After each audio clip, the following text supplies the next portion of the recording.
ਸਾਹਿਬ ਜੀ।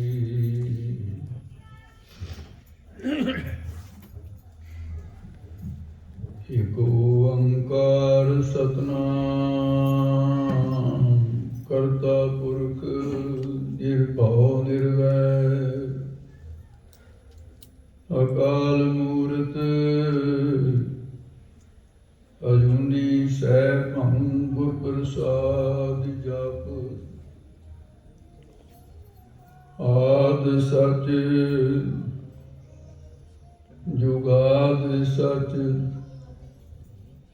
ਹੈ ਭੀ ਸਚ ਨਾਨਕ ਹੋਸੀ ਭੀ ਸਚ। ਗੁਰੂ ਨਾਨਕ ਅੰਗਦ ਗੁਰੂ ਅਮਰਦਾਸ ਪਦਵੰਦ ਰਾਮਦਾਸ ਅਰਜਨ ਗੁਰੂ ਬਲ ਸ੍ਰੀ ਹਰਿਗੋਬਿੰਦ ਹਰੀ ਰਾਏ ਹਰਿ ਕ੍ਰਿਸ਼ਨ ਗੁਰੂ ਤੇਗ ਬਹਾਦਰ ਚੰਦ ਦਸਵੇਂ ਗੋਬਿੰਦ ਸਿੰਘ ਗੁਰੂ ਨਮੋ ਚਰਨ ਅਰਵਿੰਦ। ਜਿਸਮ ਹੈ ਅੰਮ੍ਰਿਤ ਗਿਆਨ ਹੈ ਮਾਨਕ ਭਗਤ ਵੈਰਾਗ ਗੁਰੂ ਗ੍ਰੰਥ ਸਾਹਿਬ ਉਦਦ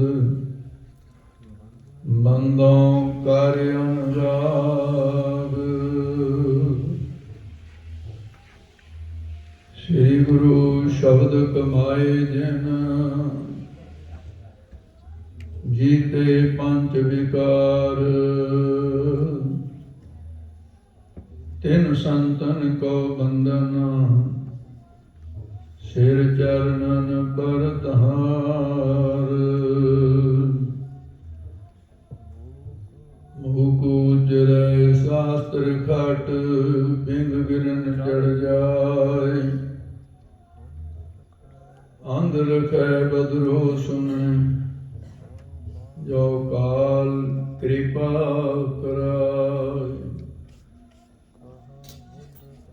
ਕਹਾਂ ਬੁੱਧ ਪ੍ਰਭ ਤੁਛ ਹਮਾਰੇ ਵਰਨ ਸਕੈ ਮਹਿਮਾ ਜੋ ਤਿਹਾਰੀ। ਹਮ ਨਾ ਸਗਤ ਕਰ ਸਿਰਤ ਤੁਮਾਰੀ ਆਪ ਲਿਹੋ ਤੁਮ ਕਥਾ ਸੁਧਾਰੀ। ਵਾਹਿਗੁਰੂ ਜੀ ਕਾ ਖਾਲਸਾ ਵਾਹਿਗੁਰੂ ਜੀ ਕੀ ਫਤਿਹ। ਪਰਮ ਸਤਿਕਾਰਯੋਗ ਗੁਰੂ ਸਾਹਿਬ ਜੀ ਦੀ ਸਾਜੀ ਨਿਵਾਜੀ ਗੁਰੂ ਸਰੂਪ ਗੁਰੂ ਖਾਲਸਾ ਸਤ ਸੰਗਤ ਜੀਓ, ਆਪ ਸਰਬੱਤ ਸੰਗਤਾਂ ਸ਼ਾਮਾਂ ਦੇ ਵਕਤ ਗੁਰੂ ਨਾਨਕ ਦੇ ਦਰਬਾਰ ਵਿੱਚ ਪਹੁੰਚੇ ਹੋ,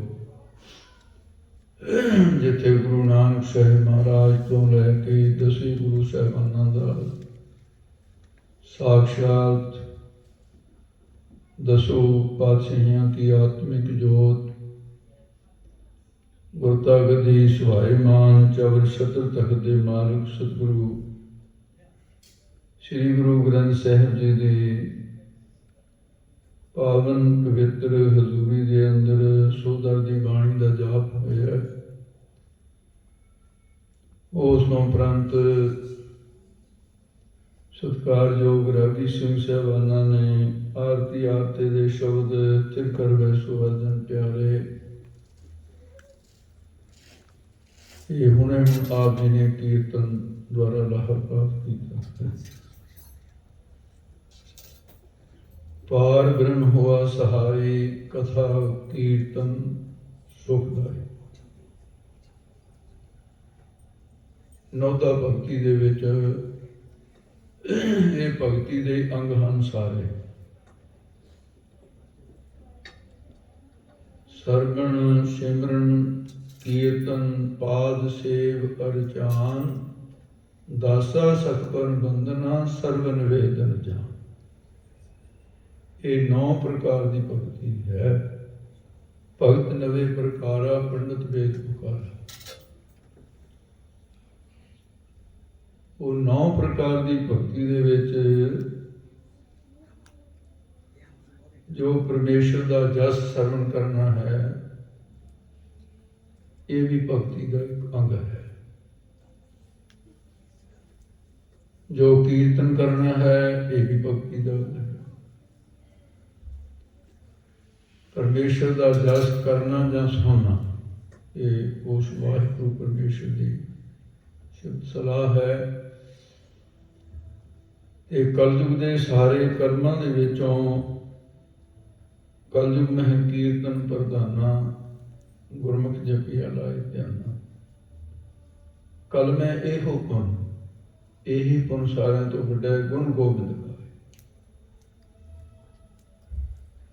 ਤੇ ਜਿੱਥੇ ਕੀਰਤਨ ਨੂੰ ਪ੍ਰਧਾਨਤਾ ਹੈ, ਉੱਥੇ ਕਥਾ ਦਾ ਆਪਣਾ ਇੱਕ ਵਿਸ਼ੇਸ਼ ਸਥਾਨ ਹੈ।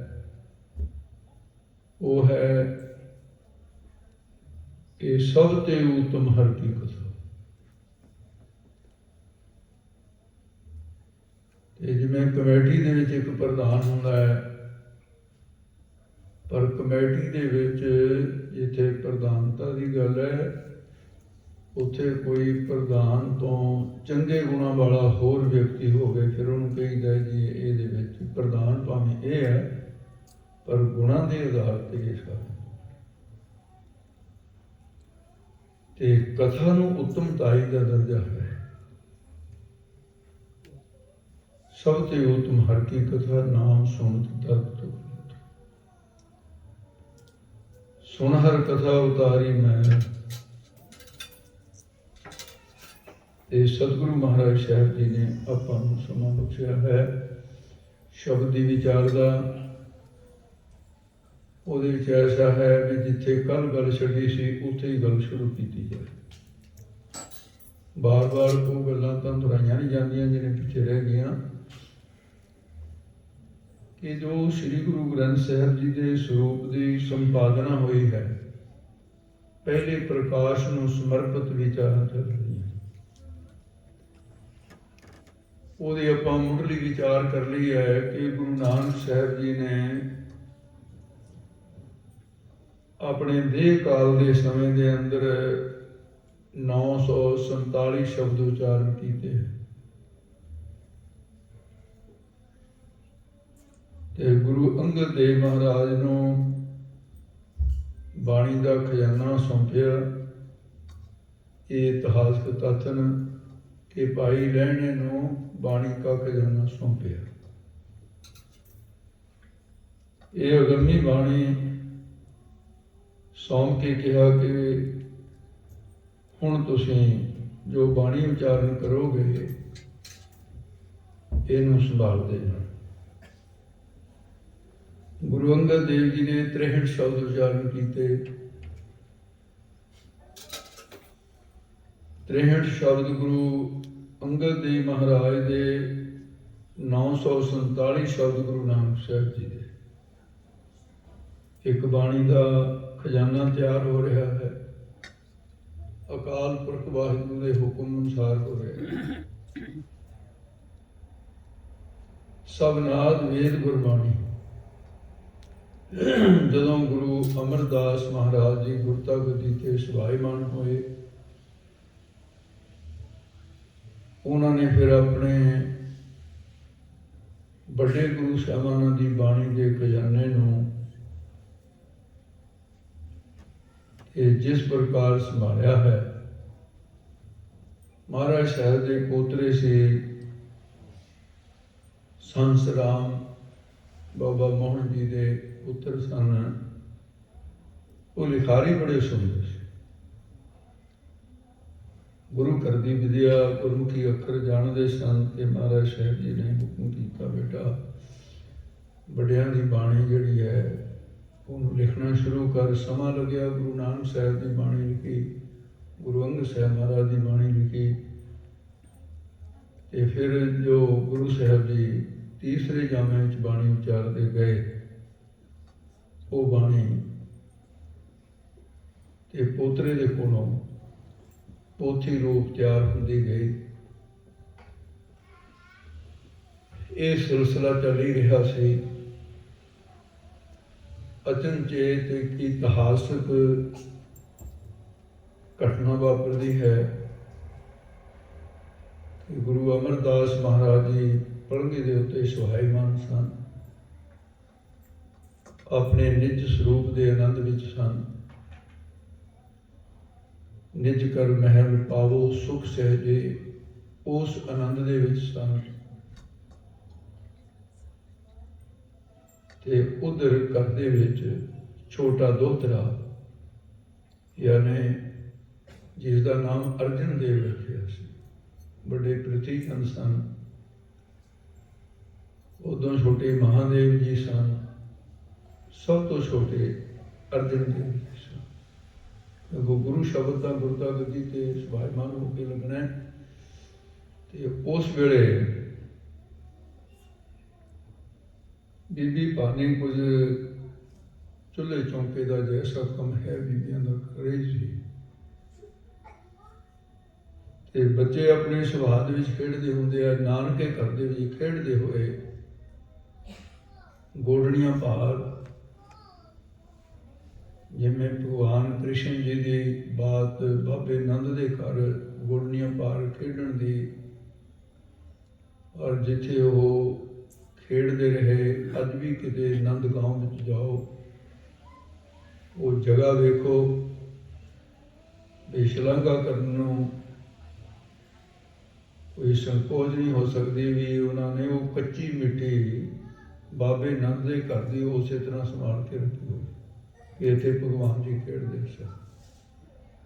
ਉਹ ਮਿੱਟੀ ਨਹੀਂ ਗਵਾਈ ਉੱਥੇ, ਇਹ ਨਹੀਂ ਵੀ ਮਾਰਬਲ ਲਾਤਾ ਸਾਡੇ ਵਾਲੇ ਰਾਣੇ ਵਾਂਗੂ, ਉਹ ਉਕਣੇ ਰੱਖੀ ਹੋਈ, ਲੋਕ ਮਸਤਬੂਤ ਬਣਾਉਂਦੇ। ਤੇ ਇਉਂ ਗੁਰੂ ਅਰਜਨ ਦੇਵ ਜੀ ਜੋ ਬਾਅਦ ਦੇ ਵਿੱਚ ਨਾਮ ਮਿਲਣਾ ਹੈ, ਗੁਰੂ ਰਾਮਦਾਸ ਮਹਾਰਾਜ ਸੇਵਾ ਦੇ ਵਿੱਚ ਲੱਗੇ ਹੋਏ ਹੈ, ਦਿਨ ਰਾਤ ਟੋਕਰੀਆਂ ਢੋ ਰਹੇ ਹੈ, ਸੇਵਾ ਨਿਭਾ ਰਹੇ ਹੈ, ਜੋ ਗੁਰੂ ਦੀ ਆਗਿਆ ਹੁੰਦੀ ਹੈ ਕਰ ਰਹੇ ਨੇ। ਇਸ ਘਰ ਦਾ ਜਵਾਈ ਬਣ ਕੇ ਨਹੀਂ, ਸੇਵਕ ਬਣ ਕੇ ਰਹਿ ਰਹੇ। ਨਹੀਂ, ਜਵਾਈਆਂ ਤੋਂ ਕੌਣ ਟੋਕਰੀਆਂ ਢੋਂਦਾ ਹੈ? ਕਿ ਕੋਈ ਕੁੜਮਾ ਤੋਂ ਥੋੜ੍ਹੀ ਪਾਣੀ ਭਰਾਉਂਦਾ ਹੁੰਦਾ ਹੈ। ਗੁਰੂ ਘਰ ਦੀ ਪਰੰਪਰਾ ਇਸ ਲਈ ਸੇਵਕ ਬਣ ਕੇ ਹੀ ਵਸਤੂ ਲਈ ਜਾਂਦੀ ਹੈ। ਤੇ ਬੀਬੀ ਕੁਛ ਕੰਮਕਾਰ ਦੇ ਵਿੱਚ ਰੁੱਝ ਗਈ ਤੇ ਆਪਣੇ ਸੁਭਾਅ ਅਨੁਸਾਰ ਖੇਡਦੇ ਖੇਡਦਿਆਂ ਦਾ ਗੁਰੂ ਰਾਮਦਾਸ ਜੀ ਦੇ ਛੋਟੇ ਸਾਹਿਬਜ਼ਾਦੇ ਦਾ, ਗੁਰੂ ਅਮਰਦਾਸ ਜੀ ਦੇ ਛੋਟੇ ਦੋਹਤਰੇ ਦਾ ਰੁੱਖ ਕਿਤੇ ਨਾਨੇ ਵੱਲ ਨੂੰ ਹੋ ਗਿਆ। ਇਹ ਕੁਦਰਤੀ ਬਾਤ ਹੈ। ਬੱਚੇ ਆਪਣੇ ਬਾਪ ਨਾਲੋਂ, ਦਾਦੇ ਦਾ ਜਾਂ ਫਿਰ ਨਾਨੇ ਦਾ, ਦਾਦੀ ਦਾ ਜਾਂ ਨਾਨੀ ਦਾ, ਇਹ ਰਿਸ਼ਤੇ ਐਸੇ ਨੂੰ ਉਸ ਵੇਲੇ ਕੰਮਾਂ ਕਾਰਾਂ ਤੋਂ ਬੇਲ ਹੁੰਦੀ ਹੈ ਤੇ ਬੱਚਿਆਂ ਨਾਲ ਪਿਆਰ ਬਾਹਲਾ ਕਰਦੇ ਤੇ ਬੱਚੇ ਵੀ ਉਹਨਾਂ ਨੂੰ ਪਿਆਰ ਕਰਦੇ। ਔਰ ਆਮ ਸੰਸਾਰ ਦੇ ਵਿੱਚ ਲੌਕਿਕ ਪ੍ਰਮਾਣਾਂ ਵਿੱਚ ਹੈ ਕਿ ਮੂਲ ਨਾਲੋਂ ਵਿਆਜ ਜ਼ਿਆਦਾ ਪਿਆਰਾ ਹੁੰਦਾ। ਦਾਨਿਆਂ ਨੇ ਤੱਥ ਕੱਢੇ ਕਿ ਆਖਰ ਇਹ ਕਿਆ ਬਾਤ ਹੈ ਕਿ ਪੁੱਤ ਨਾਲੋਂ ਪੋਤਰਾ ਕਿਉਂ ਪਿਆਰਾ ਹੁੰਦਾ, ਦੋਹਤਰਾ ਕਿਉਂ ਪਿਆਰਾ ਹੁੰਦਾ ਹੈ। ਇਹ ਸਿਆਣਿਆਂ ਨੇ ਇਹਦੀ ਘੋਖ ਕੀਤੀ। ਦਾਨਿਆਂ ਨੇ ਤੱਥ ਕੱਢ ਕੇ ਨਿਖਾਰ ਕੇ ਦੱਸਿਆ ਕਿ ਇਹਦੀ ਬਾਤ ਇਉਂ ਹੈ ਕਿ ਪੋਤਰੇ ਦੇ ਵਿੱਚ ਦਾਦਾ ਆਪਣੇ ਪੁੱਤਰ ਨੂੰ ਵੇਖ ਰਿਹਾ ਹੁੰਦਾ ਕਿ ਮੇਰਾ ਪੁੱਤਰ ਛੋਟਾ ਇਹੋ ਜਿਹਾ ਸੀ। ਉਹਨੂੰ ਪੋਤਰਾ ਨਹੀਂ ਨਜ਼ਰ ਆ ਰਿਹਾ, ਉਹਨੂੰ ਆਪਣਾ ਪੁੱਤਰ ਨਜ਼ਰ ਆ ਰਿਹਾ ਹੈ ਉਹਦੇ ਰੂਪ ਦੇ ਵਿੱਚ। ਔਰ ਦੋਤਰੇ ਦੇ ਵਿੱਚ ਉਹ ਆਪਣਾ ਧੀ ਦਾ ਰੂਪ ਵੇਖ ਰਿਹਾ। ਇਹ ਗੱਲ ਹੈ। ਹੁਣ ਗੁਰੂ ਸਾਹਿਬ ਤਾਂ ਆਪਣੇ ਆਨੰਦ ਵਿੱਚ ਬੈਠੇ ਸੀ। ਜਦੋਂ ਇਕਾਗਰਤਾ ਬਣੀ ਹੋਵੇ, ਤੁਹਾਡੇ ਤੋਂ ਕਿਸੇ ਦੀ ਬਣ ਜਾਏ, ਉਹਦੇ ਵਿੱਚ ਆਨੰਦ ਨੂੰ ਆਵਾਜ਼ਾਂ ਨਹੀਂ ਮਾਰਨੀਆਂ ਪੈਂਦੀਆਂ। ਆਨੰਦ ਅੰਦਰ ਤੋਂ ਪ੍ਰਗਟ ਹੁੰਦਾ ਹੈ ਔਰ ਗੁਰੂ ਤੋਂ ਹੀ ਜਾਣਿਆ ਜਾਂਦਾ ਹੈ। ਆਨੰਦ ਆਨੰਦ ਸਭ ਕੋ ਕਹੇ, ਆਨੰਦ ਗੁਰੂ ਤੇ ਜਾਂ ਤਾਂ ਇਹ ਆਨੰਦ ਆਉਂਦਾ ਹੀ ਨਹੀਂ, ਜੇ ਆਵੇ ਤੇ ਫਿਰ ਬਾਕੀ ਦੇ सारे आनंद फिके पै जाते हैं।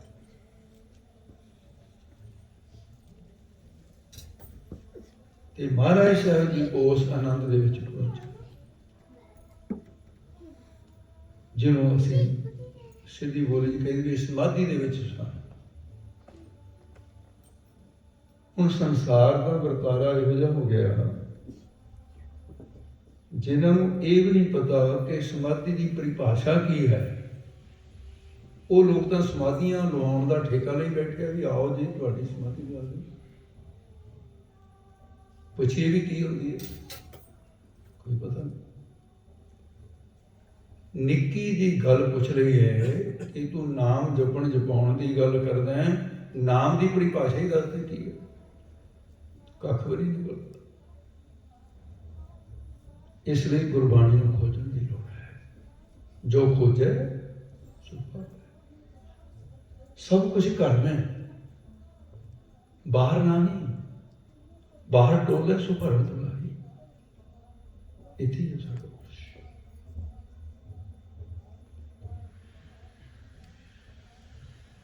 ते जिसनों बाहर किते कुछ नहीं मिलिया उन्होंने गुरु ग्रंथ साहिब चों सब कुछ मिल जाता है। और याद रखना जिन्होंने गुरु ग्रंथ साहिब चों कुछ नहीं मिले उन्होंने बाहर कख नहीं मिलेगा।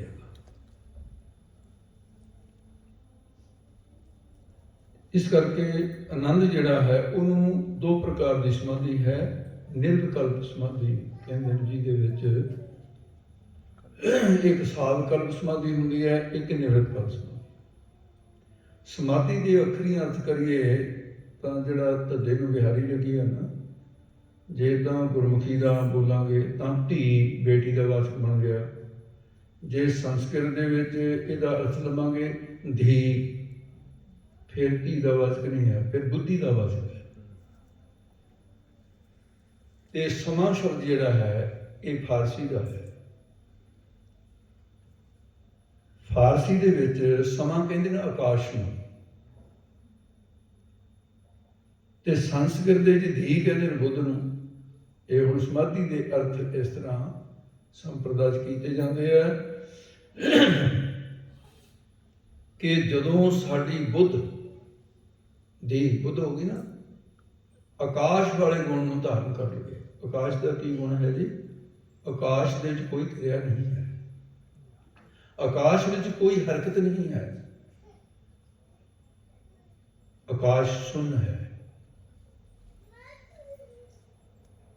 कि जिस वेले अंदर तो कोई भी आवाज़ ना उठे, अंदर का शोर शराबा बंद हो जाए, ये बंद नहीं होंदा हुंदा छेती। सौखा जिहा काम नहीं है। बाहर के रौले नूं कोशिश करके बंद करा लोगे, बच्चे रौला पैंदे आ, उस वेले जा भी इन्हूं बच्चे नूं बाहर लैके बह जाओ ते पंडाल शांति रहे। पर जिहड़ा अंदर शोर शराबा है ये सौखा जिहा नहीं होंदा। जीभ बंद कर सकते हो, अखां बंद कर सकते हो, ते पैरां नूं हरकत करन तो रोक सकते हो, हत्थां नूं रोक सकते हो, पर मन नूं नहीं रोक सकते। उन्होंने की फर्क है? वो कहता ठीक है तू अपने शरीर के पैर ਨੂੜ के बैठ गया, मेरे को अपने पैर है,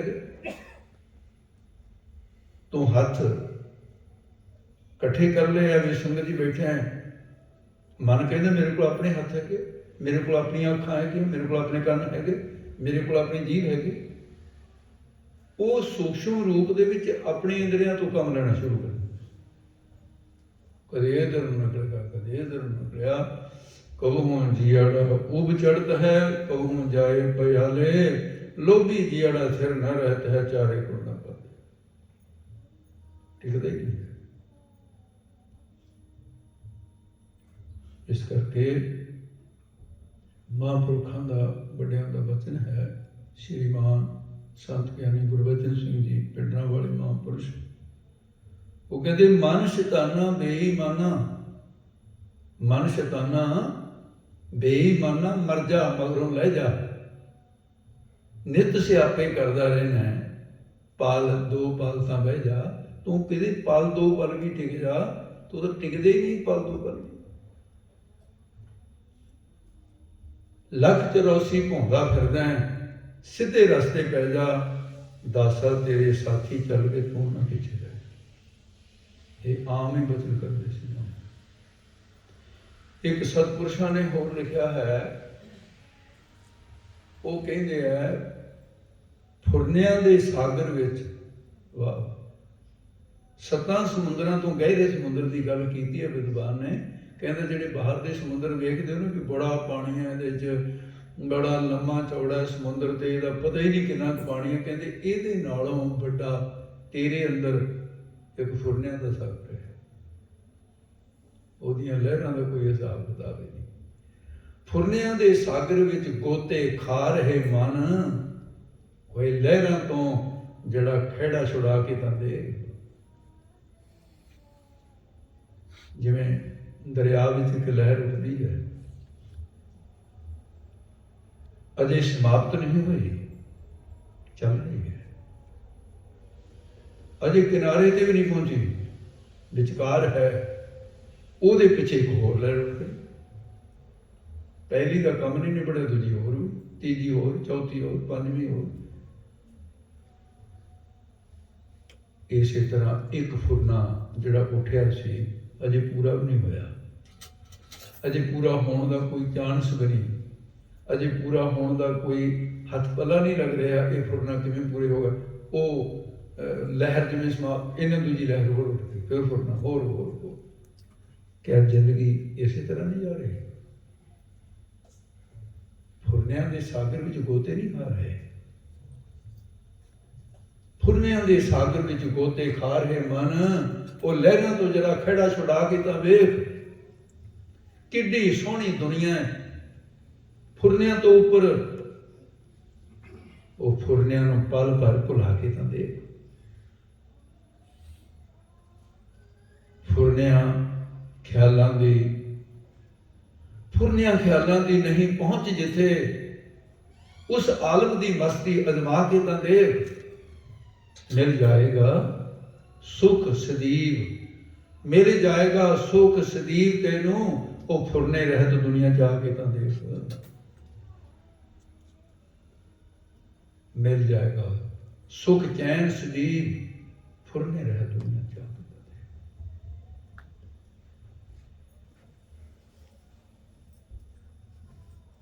ਇਸ ਕਰਕੇ ਸੰਕਲਪੋ ਵਿਕਲਪੋ ਹੀ ਮਨਾ। ਗੁਰੂ ਅਮਰਦਾਸ ਫੁਰਨਿਆਂ ਤੋਂ ਰਹਿਤ ਦੁਨੀਆ 'ਚ ਬੈਠੇ ਹੈ। ਸਿੱਖਾਂ ਨੂੰ ਇਹ ਅਵਸਥਾ ਪ੍ਰਦਾਨ ਕਰਨ ਵਾਲੇ ਦਾਤਾ ਜੀ ਬੈਠੇ। ਇਸ ਨੂੰ ਜੇ ਗੁਰਬਾਣੀ ਦੇ ਸ਼ਬਦਾਂ ਦੁਆਰਾ ਦੇਖਣਾ ਹੈ ਤਾਂ ਫਿਰ ਇਉਂ ਦੇਖਿਆ ਜਾਏਗਾ, ਅੰਤਰ ਸੁਣਨ, ਬਾਹਰ ਸੁਣਨ, ਤ੍ਰਿਭਵਨ ਸੁਣਨ ਸੁਣਨ, ਚੌਥੇ ਸੁਣਨ ਜੋ ਨਰ ਜਾਣਾ ਤਾਂ ਕੋ ਪਾਪ ਨਾ ਹੋ। ਬੁੱਧ ਵਿੱਚ ਕੋਈ ਹਰਕਤ ਨਹੀਂ, ਸਰੀਰ ਦੀ ਕੋਈ ਸੋਝੀ ਨਹੀਂ, ਕਿੱਥੇ ਬੈਠੇ ਉਹਦੇ ਉੱਤੇ ਸੱਪ ਲੰਘੀ ਜਾਣ, ਮਿਰਗ ਖਹਿ ਖਹਿ ਕੇ ਲੰਘ ਜਾਣ, ਤੇ ਉਸ ਅਵਸਥਾ ਦੇ ਵਿੱਚ ਕਿਤੇ ਕਿਤੇ ਪਸ਼ੂਆਂ ਨੂੰ ਭੁਲੇਖਾ ਪੈ ਜਾਂਦਾ ਕਿ ਮਰਿਆ ਹੋਇਆ, ਜਿਉਂਦਾ ਨਹੀਂ ਹੈ। ਔਰ ਇਸ ਅਵਸਥਾ ਦੀ ਕਹਾਣੀ ਇੱਕ ਬੜੀ ਦਿਲਚਸਪ ਹੈ। ਮੈਂ ਉਹ ਕਹਾਣੀ ਨਹੀਂ ਸੁਣਾਉਣੀ, ਪਰ ਪ੍ਰਕਾਸ਼ ਦੀ ਗੱਲ ਕਰਦੇ ਹਾਂ। ਤੇ ਫਰੀਦ ਸਾਹਿਬ ਨੂੰ ਮੁਰਦਾ ਜਾਣ ਕੇ ਕਾਂ ਚਿੰਬੜ ਗਏ। ਉਹ ਫਰੀਦ ਸਾਹਿਬ ਨੇ ਕਿਹਾ, ਭਲਿਆ ਪੁਰਸ਼ਾ, ਕੋਈ ਕਾਵਾਂ, ਜੇ ਮੈਂ ਜ਼ਿੰਦਗੀ 'ਚ ਕਿਸੇ ਜਾਨਵਰ ਨੂੰ ਮਾਰਿਆ ਨਹੀਂ, ਕਿਸੇ ਨੂੰ ਦੁੱਖ ਨਹੀਂ ਦਿੱਤਾ, ਤੇ ਤੂੰ ਮੇਰੇ ਠੁੰਗਾ ਮਾਰਨ ਲੱਗ ਪਿਆ। ਕਾਂ ਨਾਲ ਗੱਲਾਂ ਕੀਤੀਆਂ ਤੇ ਬਾਣੀ 'ਚ ਦਰਜ ਹੈ। ਉਹਨੇ ਕਿਹਾ, ਫਰੀਦ ਸਾਹਿਬ ਕਹਿੰਦੇ ਨੇ ਕਿ ਕਾਂ ਨੂੰ ਭੁਲੇਖਾ ਪੈ ਗਿਆ, ਤਲੀਆਂ ਠੁੰਡੇ ਕਾਲ, ਪੈਰਾਂ 'ਚ ਠੁੰਗਾ ਮਾਰ ਹੋ ਕੇ ਵੀ ਲੈਂਦਾ ਹੈ। ਇਹ ਕਾਂ ਦਾ ਸੁਭਾਅ ਅਜਿਹਾ ਹੀ ਹੁੰਦਾ ਹੈ। ਉੱਥੋਂ ਉੱਡ ਗੜਿਆ, ਛਾਤੀ ਤੇ ਆ ਕੇ ਬਹਿ ਗਿਆ। ਪੈਰਾਂ ਦੇ ਨਾਲੋਂ ਛਾਤੀ ਦਾ ਮਾਸ ਨਰਮ ਹੈ। ਉਹ ਜਦੋਂ ਉੱਥੋਂ ਚੁੰਡਣ ਲੱਗਿਆ, हथ नहीं हिलाया फरीद ने, ये भी देखो बात। वो कागा चूंडना पिंजरा, बसे तो उड़ जाए। ਉਹ ਜਿਤ ਪਿੰਜਰੇ ਮੇਰਾ 100 ਵਸੈ ਮਾਸ ਨਾ ਤਿੱਦੂ ਖਾਏ, ਹੋਰ ਦਾ ਖਾ ਲਾ ਕਿਸੇ ਦਾ ਮਾਸ, ਮੇਰੇ ਖਾਣੇ ਦਾ। ਕਾਂ ਉੱਡਿਆ ਮੱਥੇ ਤੇ ਬਹਿ ਗਏ। ਬੜਾ ਭੈੜਾ ਜਾਨਵਰ ਹੈ, ਦੂਜੇ ਨੂੰ ਦੁੱਖ ਦੇ ਕੇ ਖੁਸ਼ ਹੁੰਦਾ ਹੈ। ਔਰ ਇਹੀ ਸੁਭਾਅ ਕਿਤੇ ਕਿਤੇ ਮਨੁੱਖਾਂ 'ਚ ਕਾਂ ਵਾਲਾ ਦੇਖਿਆ ਗਿਆ। ਅੱਖਾਂ ਵੱਲ ਵੇਖਦਾ, ਜਦੋਂ ਚੁੰਝ ਨੇ ਤਿਆਰ ਕੀਤੀ ਵੀ ਅੱਖਾਂ ਖਾ ਲਵਾਂ, ਤੇ ਫਿਰ ਫਰੀਦ ਨੇ ਕਿਹਾ ਵੀ ਦੇਖ, ਇੱਕ ਆਮ ਸਾਡੇ ਭਾਰਤ ਵਰਸ਼ ਦੀ ਕਹਾਣੀ ਹੈ ਕਿ ਜੀ ਹੁਣ ਕੰਮ ਨੱਕੋਂ ਉੱਪਰ ਚਲਾ ਗਿਆ, ਕੁਛ ਕਰਨਾ ਪਊਗਾ। ਹੁਣ ਤੂੰ ਪੈਰਾਂ ਨੂੰ ਚਿਮੜਿਆ, ਮੈਂ ਨਹੀਂ ਤੈਨੂੰ ਉਡਾਇਆ। ਤੂੰ ਮੇਰੇ ਛਾਤੀ ਦਾ ਮਾਸ ਕਰਦਾ, ਮੈਂ ਨਹੀਂ ਹਟਾਇਆ। ਪਰ ਉਹ ਭਲਿਆ ਪੁਰਸ਼ਾ, ਅੱਖਾਂ ਦੀ ਤਾਂ ਮੈਨੂੰ ਅਜੇ ਲੋੜ ਹੈ, ਕਿਉਂਕਿ ਅਜੇ ਮੇਰੇ ਖੁਦਾ ਦੇ ਦਰਸ਼ਨ ਨਹੀਂ ਹੋਏ। ਤੂੰ ਮੇਰੀਆਂ ਅੱਖਾਂ ਭੰਨ ਗਿਆ ਤੇ ਉਧਰ ਆ ਗਿਆ ਖੁਦਾ, ਤੇ ਮੈਂ ਦਰਸ਼ਨ ਕਿਵੇਂ ਕਰੂੰਗਾ ਬਈ? ਜਾਣਦੇ ਇਹ ਕੰਮ ਨਾ ਕਰ।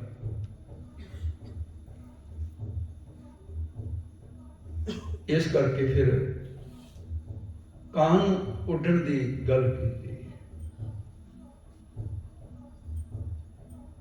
ਹੋ ਕੇ ਲੈਂਦਾ ਅਜੇ ਸੁਰਬ ਨਾ ਬੋੜੇ, ਉਹ ਦੇਖ ਬੰਦੇ ਆਪਣੇ ਕਰਮਾਂ ਨੂੰ ਵੀ ਕੁਛ।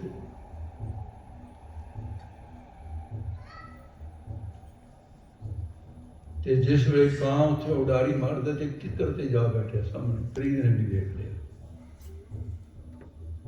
ਕਾਂ ਵੱਲ ਵੇਖਦਾ, ਜੇ ਕਾਂ ਹੁੰਦਾ ਤਾਂ ਫਿਰ ਜ਼ਰੂਰ ਮਾਰ ਕੇ ਜਾਂਦਾ। ਹੋ ਸਕਦਾ ਕਿਤੇ ਖੁਦਾ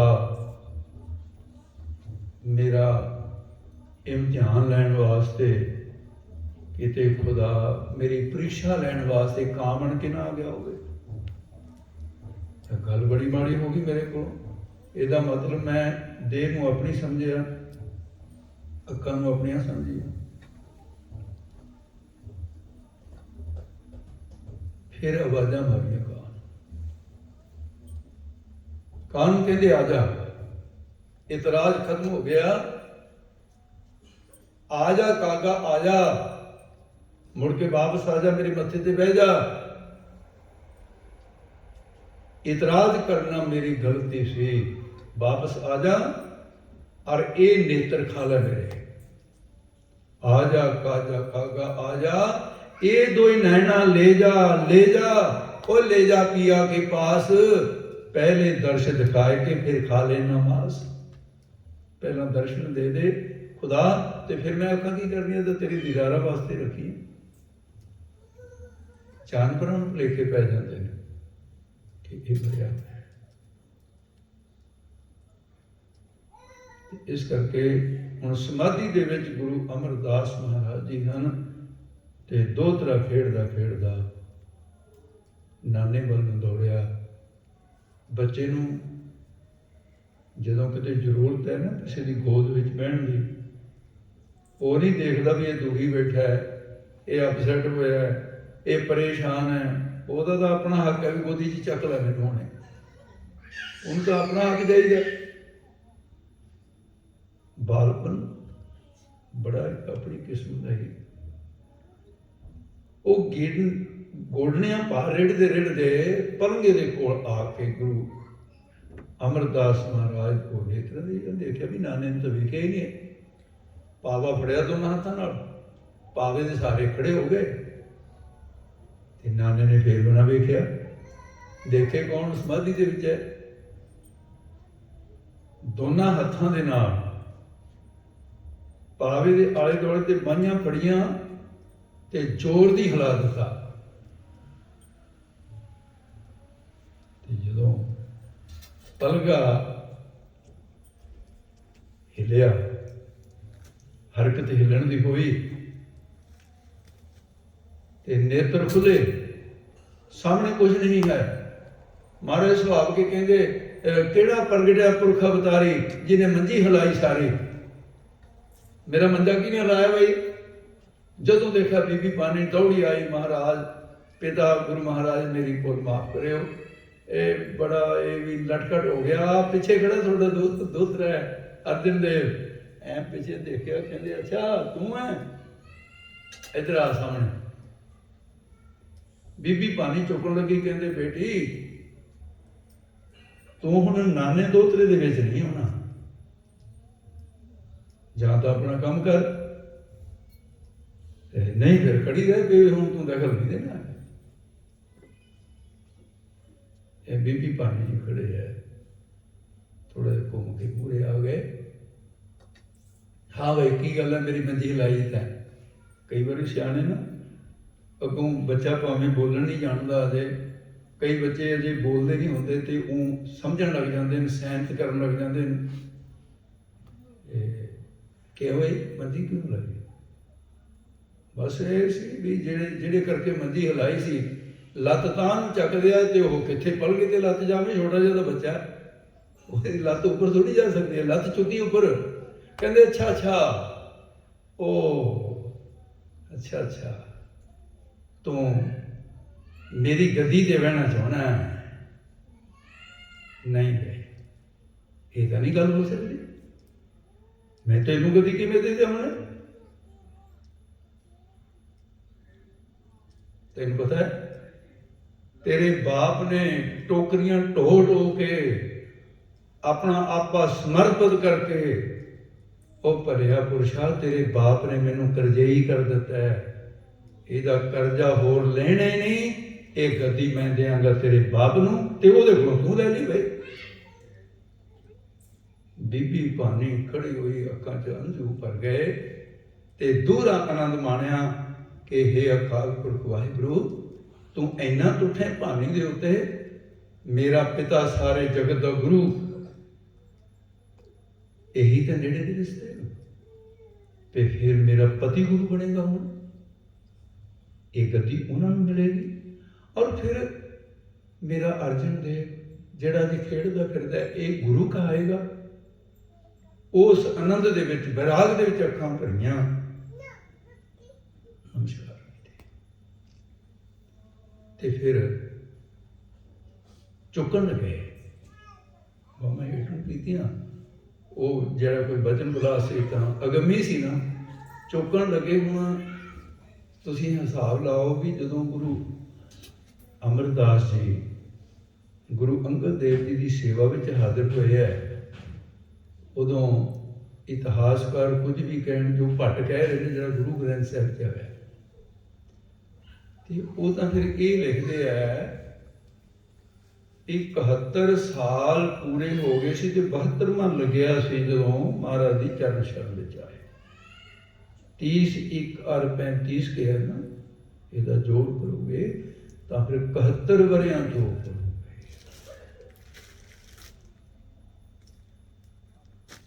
ਤੇ ਫਿਰ 12 ਸਾਲ ਗਾਗਰਾਂ ਹੋਈਆਂ।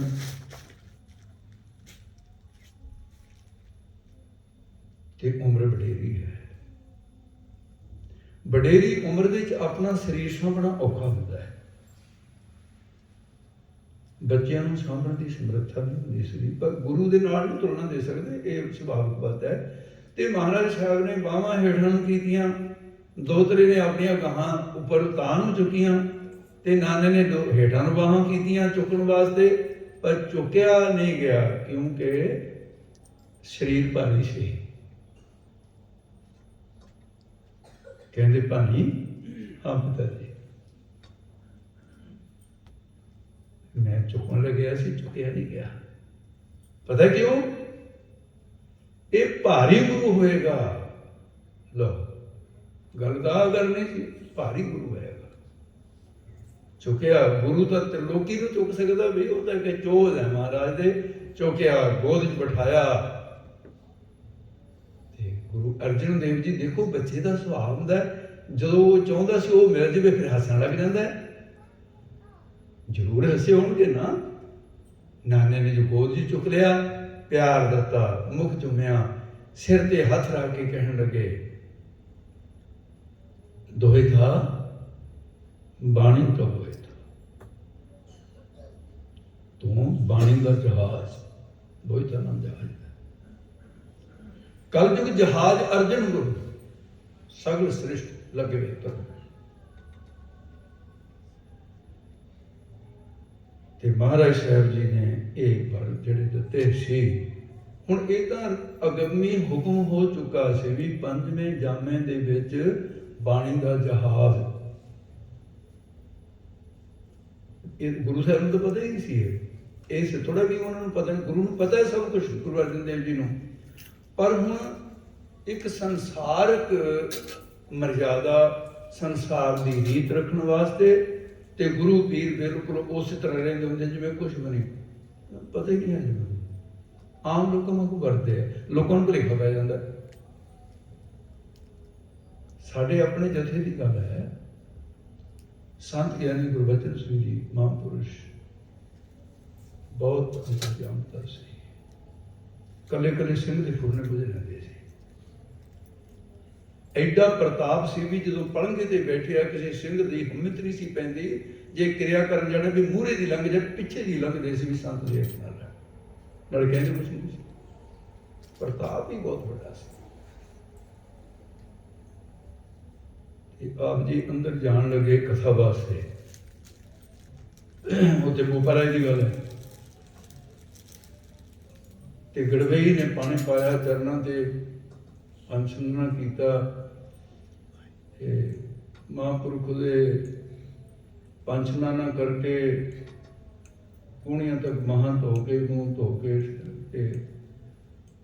उन्होंने परने नाल साफ करके ਉਹਦੇ ਮੋਢੇ ਤੇ हथ रख के ਕਹਿੰਦੇ ਸਿੰਘਾ ਸਿੰਘ ਕੋਲ ਸੀ ਰਿਹਾਮ ਕਰ ਕਹਿੰਦੇ ਇੱਕ ਬਚਨ ਦਸੀਏ ਤੈਨੂੰ, ਕਹਿੰਦੇ ਜੀ ਦੱਸੋ। ਕਹਿੰਦੇ ਅੱਜ ਆਪਣੇ ਜਥੇ ਵਿੱਚ ਇੱਕ ਸਿੰਘ ਦੀ ਮੌਤ ਹੈ। ਇੱਕ ਸਿੰਘ ਨੂੰ ਸੱਦਾ ਆ ਗਿਆ ਜਥੇ ਵਿੱਚ, ਉਹਨੇ ਕਿਹਾ ਵੀ ਜਿਹੜਾ ਮੇਰੇ ਮੋਢੇ ਤੇ ਹੱਥ ਰੱਖਿਆ ਨਾ, ਵੀ ਇਹਦਾ ਮਤਲਬ ਹੈ ਵੀ ਮੌਤ ਤਾਂ ਮੇਰੀ ਹੋਈ ਹੈ। ਉਹ ਕਹਿੰਦਾ ਮਹਾਰਾਜ ਮੇਰੀ।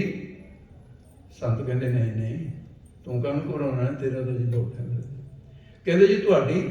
ਸੰਤ ਹੱਸ ਕੇ ਕਹਿੰਦੇ ਮੈਨੂੰ ਦੂਜੇ ਨੰਬਰ ਤੇ ਰੱਖਿਆ, ਪਹਿਲਾਂ ਆਪਣੇ ਆਪ ਨੂੰ ਪੁੱਛਿਆ ਫਿਰ ਦੂਜੇ ਨੰਬਰ ਤੇ ਮੈਂ। ਉਹ ਤੁਸੀਂ ਬੜਾ ਪ੍ਰੇਮ ਕਰਦੇ ਹੋ ਤੇ ਜਦੋਂ ਮੌਤ ਦਾ ਨਾਂ ਸੁਣਿਆ ਠੀਕ ਹੈ ਰੰਧਾਵਾ ਸਾਹਿਬ, ਤੇ ਫਿਰ ਤੁਸੀਂ ਨਹੀਂ ਮੰਨਦੇ। ਕਹਿੰਦੇ ਨਹੀਂ ਨਾ ਮੇਰੀ ਗੱਲ ਨਾ ਤੇਰੀ ਗੱਲ, ਜਾ ਕੰਮ ਕਰ ਕੋਈ ਨਹੀਂ। कथा करूँगा। कथा तो बाद वो भी बैठा गया, बाहर निकले, मिल गया स्नेहा। कहते जी एक सिंह ने भाना वरता दिता है, वरताया भी गलत तरीके नाल है, गुरमत तो उल्ट जिहड़ा तरीका है। ते अज्ञानियां की तरह कहते हैं भाई छेती करो, गड्ढा मंगाओ। गड्डियां तो होंदियां नहीं सी, गड्ढा मंगाओ छेती दे के ਇਹਨੂੰ ਮੁੱਲਾ ਪਰ ਦਾਖੇ ਲੈ ਕੇ ਜਾਓ, ਕਿਤੇ ਸਿੰਘ ਦਾ ਨੁਕਸਾਨ ਨਾ ਹੋ ਜਾਏ। ਹਿੰਮਤ ਕਰੋ, ਹਿੰਮਤ, ਪਤਾ ਸਭ ਕੁਛ ਹੈ। ਅਗਿਆਨੀ ਦੀ ਤਰ੍ਹਾਂ ਨੱਠ ਪਿਆ, ਚੱਕਿਆ ਉਹਨੂੰ ਗੱਡੇ 'ਚ ਪਾ ਲਿਆ। ਉਹ ਮੁੱਲਾ ਪਰ ਦਾਖੇ ਵੀ ਨਹੀਂ ਗਿਆ, ਵਿਚਾਲੇ ਫਤਿਹ ਜਾ ਗਿਆ, ਮੋੜ ਲਿਆ। ਮਹਾਂਪੁਰ ਕਹਿੰਦੇ ਕੀ ਗੱਲ ਭਾਈ? ਕਹਿੰਦੇ ਮਹਾਰਾਜ ਫਤਿਹ ਜਾ ਗਿਆ। ਅੱਛਾ ਭਾਈ, ਭਾਣਾ ਮਹਾਰਾਜ ਦਾ ਲਿਆਓ, ਲੱਕੜਾਂ ਇਕੱਠੀਆਂ ਕਰੋ, ਕਿਰਿਆ ਸਹਿਤ ਸਿੱਖ ਸਰਕਾਰੇ ਮਹਾਰਾਜ ਦਾ ਵਚਨ ਹੈ ਗੁਰੂ ਗੋਬਿੰਦ ਸਿੰਘ ਜੀ ਦਾ, ਤੇ ਭਾਈ ਸਿੰਘ ਦੀ ਪੂਰੀ ਮਰਿਆਦਾ ਦੇ ਨਾਲ ਇਹਦਾ ਇਸ਼ਨਾਨ ਕਰਾਓ, ਕਕਾਰ ਪਰੇ ਨਹੀਂ ਕਰਨੇ, ਗੁਰਮਤ ਮਰਿਆਦਾ ਅਨੁਸਾਰ। ਜਦੋਂ ਉਸ ਨੂੰ ਚੰਡਾ ਲਾ ਦਿੱਤਾ, ਲਾਹਣੀਆਂ ਦਾ ਪਾਠ ਹੋ ਗਿਆ, ਇਹ ਸੰਤਾਂ ਨੇ ਕਿਹਾ ਵੀ ਮੈਂ ਤਾਂ ਪਹਿਲਾਂ ਹੀ ਦੱਸ ਬੈਠਾ ਸੀ ਇਹ ਤਾਂ ਗੱਲ ਜ਼ਾਹਰ ਹੋ ਜਾਣੀ ਹੈ। ਉਹਨੂੰ ਬੁਲਾ ਕੇ ਕਹਿੰਦੇ ਇੱਧਰ ਆ ਵੀ, ਬਦਲ ਗਏ, ਰੁਖ ਹੀ ਬਦਲਿਆ। ਕਹਿੰਦੇ ਆ, ਕਹਿੰਦੇ ਦੱਸਿਆ ਤਾਂ ਨਹੀਂ? ਕਹਿੰਦਾ ਜੀ ਹਾਲੇ ਟਾਈਮ ਨਹੀਂ ਲੱਗਿਆ ਦੱਸਣ ਦਾ, ਦੱਸੂਗਾ। ਸੰਤ ਕਹਿੰਦੇ ਅੱਛਾ, ਤੇ ਮੈਨੂੰ ਫਿਰ ਤੂੰ ਪ੍ਰਗਟ ਕਰੇਗਾ ਵੀ ਇਹ ਸਿੱਧ ਪੁਰਸ਼ ਨਾ। ਇਹਦੇ ਜਿਹੜੀ ਸਿੱਧੀ ਵਾਲੀ ਗੱਲ। ਕਹਿੰਦੇ ਗੱਲ ਸੁਣ ਲੈ ਵੀ ਜਿਸ ਵੇਲੇ ਤੈਂ ਦੱਸ ਦਿੱਤਾ ਪ੍ਰਾਣ ਉਦੋਂ ਹੀ ਨਿਕਲ ਜਾਣੇ ਤੇਰੇ ਵੀ। ਦੱਸ ਲਈ ਹੁਣੇ ਦੱਸੇਗਾ ਹੁਣੇ ਮਰ ਜਾਏਗਾ, ਕੱਲ ਨੂੰ ਦੱਸੇਗਾ ਕੱਲ ਨੂੰ ਮਰ ਜਾਏਗਾ, ਤੇਰੀ ਮੌਤ ਉਦੋਂ ਹੀ ਹੋ ਜਾਣੀ ਹੈ ਜਦੋਂ ਦੱਸੇ। ਉਹਦੇ ਪੈਰਾਂ ਹੇਠ ਤੇ ਜ਼ਮੀਨ ਫਿਸ ਗਈ। ਉਹਨੇ ਕਿਹਾ ਵੀ ਜਿਹੜੇ ਕਿਸੇ ਨੂੰ ਕਹਿ ਸਕਦੇ ਨਾ ਵੀ ਜਥੇ 'ਚ ਮੌਤ ਵਾਲੀ ਹੈ, ਵੀ ਬਾਅਦ 'ਚ ਫਿਰ ਨਹੀਂ ਉਹਨੇ ਦੱਸਿਆ ਨਹੀਂ ਕਿਸੇ। ਇਹ ਕਾਫੀ ਦਿਨ ਲੰਘਣ ਤੋਂ ਬਾਅਦ, ਮਹੀਨਾ 20 ਦਿਨ ਲੰਘੇ ਜਾਂ ਕਿੰਨਾ ਜਿੰਨਾ ਵੀ ਟਾਈਮ ਲੰਘਿਆ, ਤੇ ਉਹ ਇੱਕ ਦਿਨ ਕਹਿੰਦਾ ਸੰਤਾਂ ਨੂੰ ਕੱਲਿਆਂ ਨੂੰ, ਕਹਿੰਦਾ ਮਹਾਰਾਜ ਮੇਰਾ ਤਾਂ ਕੋਈ ਹੀਲਾ ਕਰੋ। ਇਹ ਤੈਨੂੰ ਕੀ ਹੋ ਗਿਆ? ਕਹਿੰਦੇ ਜੇ ਮੈਂ ਦੱਸਦਾ ਤਾਂ ਮੌਤ ਖੜੀ ਦਿਸਦੀ ਹੈ, ਜਿਵੇਂ ਬਾਬਾ ਬੰਤਾ ਸਿੰਘ ਦੇ ਨਾਲ ਹੋਈ ਸੀ, ਉਹਨਾਂ ਪ੍ਰੇਮੀਆਂ ਉੱਤੇ ਘਰੇ ਸੁਣਾਇਆ ਸੀ, ਸਿੰਘ ਆਏ ਸੀ। ਜੇ ਨਹੀਂ ਦੱਸਦਾ ਮੇਰੇ ਅੰਦਰ ਇਹ ਗੱਲ ਪਚ ਨਹੀਂ ਰਹੀ, ਹਜਮ ਨਹੀਂ ਹੋ ਰਹੀ, ਮੇਰਾ ਜੀ ਕਰਦਾ ਦੱਸਦਾ। ਤੇ ਤੁਸੀਂ ਹੁਣ ਛੁਪਲੀ ਲਾ ਦਿੱਤੀ ਹੈ, ਇਹ ਤਾਂ ਮੇਰਾ ਬਣੂਗਾ ਕੀ? ਉਹ ਕਹਿੰਦੇ 4-4 ਰੋਟੀਆਂ ਖਾ ਕੇ ਹਜਮ ਕਰ ਦਿੰਦੇ, ਨਿੱਕੀ ਜੀ ਗੱਲ ਨਹੀਂ ਹਜਮ ਹੁੰਦੀ ਤੇਰੇ ਕੋਲੋਂ? ਕਹਿੰਦਾ ਜੀ ਨਹੀਂ, ਔਖਾ ਬਹੁਤ ਹੈ। ਕਹਿੰਦੇ ਫਿਰ? ਕਹਿੰਦੇ ਜੀ ਮੈਨੂੰ ਆਗਿਆ ਦੇ ਦਿਓ, ਦੱਸਦੇ। ਕਹਿੰਦੇ ਚੰਗਾ, ਇੱਕ ਆਗਿਆ ਦਿੰਦੇ ਆ ਵੀ ਮੇਰਾ ਸਰੀਰ ਤੇਰੇ ਸਰੀਰ ਤੋਂ ਪਹਿਲਾਂ ਚਲਿਆ ਜਾਣਾ, ਆਪਣਾ ਵੀ ਦੱਸਦਾ, ਇਹ ਨਹੀਂ ਵੀ ਪਰਾਇਆ ਨਹੀਂ ਦੱਸੇ। ਮੈਂ ਚਲਿਆ ਜਾਣਾ ਪਹਿਲਾਂ, ਤੇਰਾ ਸਰੀਰ ਹੋਊਗਾ ਬਾਅਦ ਚ। ਜਿੱਦਣ ਮੇਰਾ ਸੰਸਕਾਰ ਹੋ ਜਾਊਗਾ, ਮੇਰੇ ਸਰੀਰ ਦੀ ਭਸਮ ਹੋ ਜਾਊਗੀ, ਤੇ ਉਦਣ ਦੱਸਦੀ, ਫਿਰ ਮੈਨੂੰ ਕੋਈ ਨੁਕਸਾਨ ਨਹੀਂ ਹੋਊਗਾ ਇਹਦਾ। ਤੇ ਨਹੀਂ ਤਾਂ ਲੋਕ ਮੇਰੀ ਪੂਜਾ ਕਰਨ ਲੱਗ ਜਾਣਗੇ ਗੁਰੂ ਗ੍ਰੰਥ ਸਾਹਿਬ ਨੂੰ ਛੱਡ ਕੇ। ਇਹ ਤਾਂ ਬਹੁਤ ਅਣਜਾਣ ਲੋਕ ਨੇ, ਇਹ ਉਹਨਾਂ ਵਾਸਤੇ ਬਹੁਤ ਵੱਡੀ ਗੱਲ ਹੈ, ਮੇਰੇ ਲਈ ਮਾਮੂਲੀ ਗੱਲ ਹੈ। ਜਦੋਂ ਫਿਰ ਮਹਾਂਪੁਰਖਾਂ ਦਾ ਕੀਰਤ ਪ੍ਰਸਾਦ ਦੇ ਸੰਸਕਾਰ ਹੋਇਆ ਸੀ ਗੁਰੂ ਪਿਆਰਿਓ, ਤਾਹਾਂ ਮਾਰ ਮਾਰ ਕੇ ਦੱਸੀ ਉਹਨੇ ਗੱਲ ਤੇ ਕਿ ਗੁਰਮੁਖੋ ਇਹ ਮੇਰੇ ਤੇ ਪਾਬੰਦੀ ਸੀ ਕਿ ਅਸੀਂ ਉਦਣ ਦੱਸਦੀ, ਤੇ ਉਦਣ ਦੱਸੀ ਸੀ। ਮੇਰੇ ਕਹਿਣ ਦਾ ਮਤਲਬ ਵੀ ਪਤਾ ਹੋਣ ਦੇ ਬਾਵਜੂਦ ਅਗਿਆਨੀਆਂ ਦੀ ਤਰ੍ਹਾਂ ਵੀ ਲੈ ਜਾਓਗੇ, ਕਿਤੇ ਸਿੰਘ ਦਾ ਨੁਕਸਾਨ ਨਾ ਹੋਵੇ, ਇਹਨੂੰ ਡਾਕਟਰ ਦੇ ਲੈ ਜਾਓ, ਭੇਜਣ ਵਾਲੇ ਵੀ ਆਪਣੇ ਨਾਲੇ ਪਤਾ ਦਾ। ਤੇ ਗੁਰੂ ਪੀਰ ਕਿਤੇ ਅੰਤਰਯਾਮਤਾ ਸ਼ਕਤੀਆਂ ਨਾਲ ਨਹੀਂ ਸੰਸਾਰ ਦੇ ਵਿੱਚ ਵਿਚਰਦੇ, ਉਹ ਤਾਂ ਸੁਤੇ ਸਿੱਧ ਹੁੰਦੀ ਹੈ ਕਿਤੇ ਹੋ ਗਏ। ਇਸ ਕਰਕੇ ਗੁਰੂ ਅਮਰਦਾਸ ਮਹਾਰਾਜ ਅੰਤਰਯਾਮੀ ਸਵਸਥ ਹੋਏ, ਇਹ ਬਚਨ ਕਰ ਦਿੱਤੇ, ਤੇ ਬੀਬੀ ਭਾਨੀ ਅਨੰਤ ਹੋ ਗਈ, ਤੇ ਇਤਿਹਾਸ ਅੱਗੇ ਤੁਰ ਪਿਆ। ਤੇ ਮਹਾਰਾਜ ਸਾਹਿਬ ਨੇ ਆਪਣੇ ਪੋਤਰੇ ਨੂੰ ਹਦਾਇਤ ਕੀਤੀ, ਬੇਟਾ ਸੰਸਰਾਮ ਵੀ ਮੇਰੇ ਤੋਂ ਬਾਅਦ ਚੌਥੀ ਪੀੜ੍ਹੀ ਦੇ ਜਦੋਂ ਗੁਰਤਾ ਗਦੀ ਆਈ ਗਈ, ਉਹ ਬਾਣੀ ਵੀ ਤੂੰ ਹੀ ਲਿਖਣੀ। ਸਤਿਗੁਰੂ ਮਹਾਰਾਜ ਦਾਦੇ ਗੁਰੂ ਦਾ ਹੁਕਮ ਹੋ ਗਿਆ, ਕਹਿੰਦੇ ਠੀਕ ਹੈ। ਔਰ ਫਿਰ ਸੰਭਾਲ ਕੇ ਰੱਖਣੀ ਹੈ ਸਤਿਗੁਰੂ। ਇਹ ਬਚਨ ਹੋ ਕੇ ਗੁਰੂ ਅਮਰਦਾਸ ਮਹਾਰਾਜ ਨੇ 869 ਸ਼ਬਦ ਜਿਹੜੇ ਉਚਾਰਨ ਕੀਤੇ, ਉਹ ਸੰਸਰਾਮ ਨੇ ਲਿਖ ਦਿੱਤੇ। ਇੰਤਜ਼ਾਰ ਹੋਣ ਲੱਗਾ ਚੌਥੀ ਪੀੜ੍ਹੀ ਦਾ, ਲਿਖਾਰੀ ਨੇ ਆਪਣਾ ਲਿਖ। ਮਹਾਰਾਜ ਸਾਹਿਬ ਜੀ ਸੰਗਤਾਂ ਨੂੰ ਇਕੱਠਿਆਂ ਕਰਕੇ ਗੁਰੂ ਰਾਮਦਾਸ ਮਹਾਰਾਜ ਨੂੰ ਗੁਰਤਾ ਗੱਦੀ ਦਾ ਤਿਲਕ ਦੇ ਦਿੱਤਾ। ਔਰ ਤਿਲਕ ਦੇਣ ਤੋਂ ਪਹਿਲਾਂ ਬੀਬੀ ਭਾਨੀ ਨੂੰ ਕਹਿੰਦੇ ਨੇ, ਬੇਟੀ ਭਾਨੀ, ਹਾਂ ਪਿਤਾ ਤੂੰ ਬੜੀ ਸੇਵਾ ਕੀਤੀ ਹੈ ਬੇਟੀ। ਨਹੀਂ ਪਿਤਾ ਜੀ ਤੁਸੀਂ ਕਰਾ ਲਈ, ਮੈਂ ਕੀ ਕਰਨੀ ਸੀ। ਨਹੀਂ ਬੇਟਾ ਚਲੋ ਸੇਵਾ ਕਰਕੇ ਹੰਕਾਰ ਤਾਂ ਠੀਕ ਹੈ, ਉਹਦੇ ਬਚਣ ਵਾਸਤੇ ਇਹੀ ਗੱਲ, ਪਰ ਤੇਰੀ ਸੇਵਾ ਗੁਰੂ ਨਾਨਕ ਦੇ ਦਰ ਘਰ ਵਿੱਚ ਪ੍ਰਵਾਨ ਹੋ ਗਈ। ਮੈਂ ਅੱਜ ਇੱਕ ਤੈਨੂੰ ਦੁਖਦਾਈ ਗੱਲ ਦੱਸਣ ਲੱਗਾ ਹਾਂ, ਸੰਸਾਰ ਦੇ ਪੱਖ ਵਿੱਚ ਦੁਖਦਾਈ ਹੈ। ਕਿਹਾ ਪਿਤਾ ਜੀ ਹੁਕਮ ਕਰੋ। ਕਹਿਣ ਲੱਗੇ ਬੇਟਾ ਮੇਰੇ ਦਾਮਾਦ ਤੇਰੇ ਪਤੀ ਦੀ ਉਮਰ ਸਮਾਪਤ ਹੋ ਗਈ,